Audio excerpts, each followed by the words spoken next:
Welcome here to Manchester News. Today we have General Eric Knight to speak to us about the new launch of the station. Congratulations on your new station, Radio 54 African Panorama. So where is that name coming from? Thank you very much for giving me an opportunity to be speaking to you about this seemingly fascinating project that we've just embarked on with some of my friends. And to answer your first question, Radio 54 African Panorama, I think the name is self-explicit in the sense that Radio 54 itself, the 54 countries are what constitutes the continent of Africa. So that is why we thought to cover every African, to make it relevant to every African, let us just number rather quantify the number of countries that in Africa. There are 54 altogether. That's why we say it, Radio 54. And then panorama, it's like a camera that is zooming onto the continent of Africa. So the combination of the the prefix and the suffix Radio 54 African Panorama Live gives us what we thought it was an ideal name. Very good. So tell us more, what is Radio 54 African Panorama about? What is your target audience? Okay. Basically, it is what I want to call a magazine radio station, in the sense that anything goes into it. And the target audience are mainly Africans who are based all over the world. Some are here in the diaspora, and obviously some are in Africa. It is a radio station that will focus on what is happening in Africa. It seeks to portray a positive image of Africa and to extinguish the 100 years old dogma of Africa being called the dark continent. So the idea is to showcase what Africa is all about, and the target audience is Africans wherever and anyone who has got any interest in Africa. Very good. People know who you are, of course, in Zimbabwe especially. So what inspired you to start such a radio station? Okay.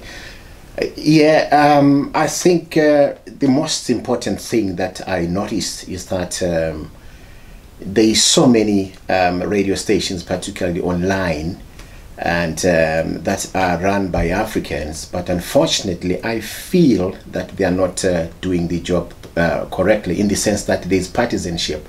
If you listen to about maybe 90% of radio stations online or on the internet nowadays, you notice that they are partisan. They are based on political affiliations. There's what I call media polarization. For instance, in my country, in Zimbabwe, as you know, you notice that when you go on news sites and radio stations, they are either pro-ZANU-PF or pro-government, and others are anti-government. There are others radio stations and websites on news sites that are pro-MDC and against ZANU-PF, and so vice versa. This is why I thought, no, there is a vacuum that has to be filled. We need to come up with a station that is non-partisan, a station that will cover all aspects, a station that still practices what I call professional broadcasting, in the sense that they need to be telling things as they are, because I believe that the worldwide problem of fake news and misinformation is caused by such radio stations and news sites that are so partisan, because they have a hidden agenda. So Radio 54 is not going to be like that. That is what inspired me to come up with something that is real for the people. That's why the slogan for the station is actually Chino Chevano into Yabantu. Literally translated into English, it means the people's property, or the public are the proprietors of the station. So that's why it's for the people. It's not for any particular section of society. Very good. And how can the people access this station? Okay, good question. Right, we'll be broadcasting primarily through our website, which is Radio54 African PanoramaLive.com. We will also be available via Facebook. Sorry, we have a Facebook Live feed. We also have YouTube account whereby we'll be broadcasting some of the programs on YouTube live.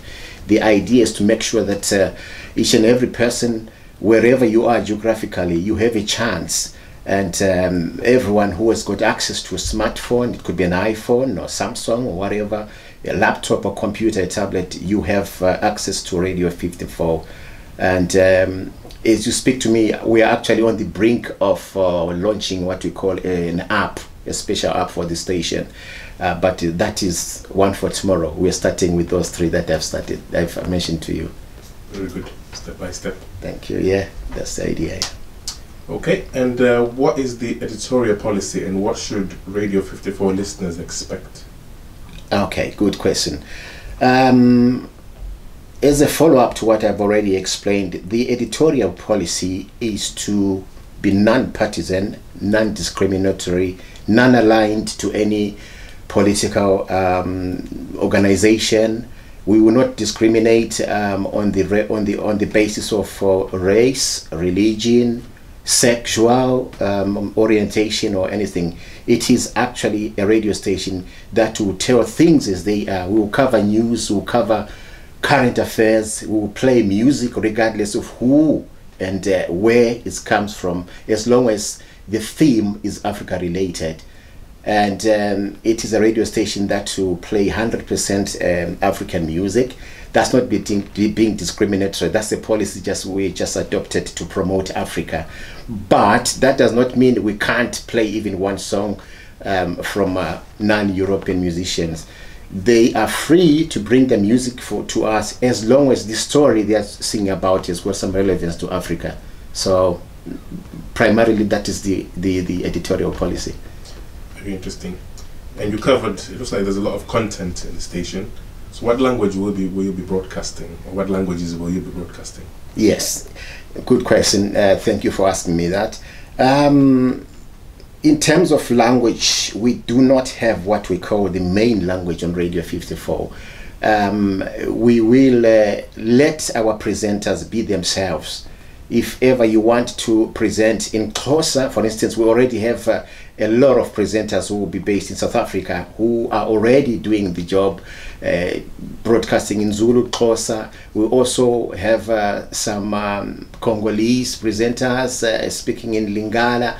In fact, in any African language, Venda, Ndebele, Shona, whatever is relevant at that particular time. So it's a station for all languages. It's an omni language station. We like it.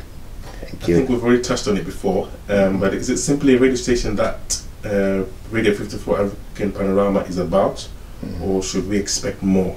Okay, right. Radio 54 African Panorama Live is the main body of the whole project, but there is also Radio 2 Zimbabwe. I want to call it Radio 2 Zimbabwe Relived, because this is purely my personal project that I am doing for my old fans. You know, as you stated earlier, that my name stems from me being a radio broadcaster with Radio 2 in Zimbabwe. I've been bombarded by demands from many of my fans, thousands if not millions of them, who have been saying, no, we really miss home and we need you to be doing something that takes us back home. So this is an answer to the cry of many. So inside Radio 54, there's Radio 2 Live, Relived, right? That is a station inside a station, but this is a particular project that is only run by Eric Knight, the General. This is for me and my fans, but it's part of Radio 54. So in other words, Radio 54 Live, Radio 2 Zimbabwe, they are cousins. And also, in addition to that, to expand to what you've just asked me, we are also running a new site. It's not just radio. So it's a Radio 54 news site as well, whereby we'll be covering political news, current affairs, sports, and any story that is relevant to Africa. So it's a radio station plus a news site. Wow, brilliant. Thank you. And also, What about Radio 2 revival that people are talking about on social media? You've already touched on that a little bit. Could you just elaborate a little bit more about the Radio 2 revival? Yeah, sure. Yeah, like I said, it's actually Radio 2. When I speak about Radio 2, I think I need to maybe speak in Shona and Debel as well. I project yandakati ndikuitira mafans angu ano nditevera nanasi pa Facebook. I've got thousands and thousands and thousands, but I'm not chima mazoezi vachiti general titro ka radio tasua kumba abantu bakhala abantu bacela Radio Zimbabwe, as it was Radio 2 was the flagship of radio in Zimbabwe. It was actually, it was at some point one of the best radio stations in Africa, until political interference affected it and it became partisan sort of. So all I'm simply doing is I'm taking back, I'm reliving, I am remanufacturing, reviving the original Radio 2 that was there before there was some interference from politicians. So this is basically the idea of Radio 2. And by the way, Radio 2 Relived has got its own YouTube account as well, which is separate to Radio 54, although they are sisters, but you can also choose to listen to Radio 2 Relived via Radio 54 or primarily on YouTube by itself. And you started the project yourself. Could you tell us a bit more about some of the people involved behind the scenes, maybe? Well, yes, Radio 54 is my baby. I actually initiated it myself, but obviously being a radio station, it's not a one-man show. You need people to work with. You need a strong team if you are to achieve your goal. So yes, I have quite an exciting team which is composed of media practitioners who are of veteran status and also young aspiring media practitioners. For instance, for interest's sake, our youngest team member at Radio 54 is only 11 years old, and he's a youngster who is so passionate about football. I used to be very passionate about football. When I was in Radio 2, I established a very popular program called Talking Soccer with Eric Knight.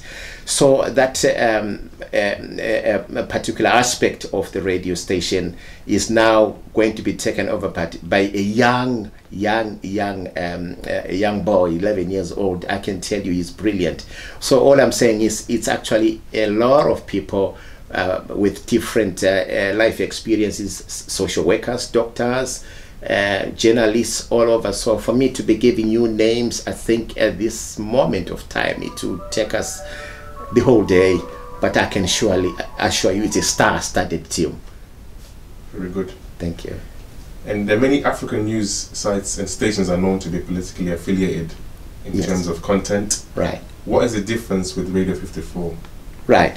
Radio 54 is non-political at all.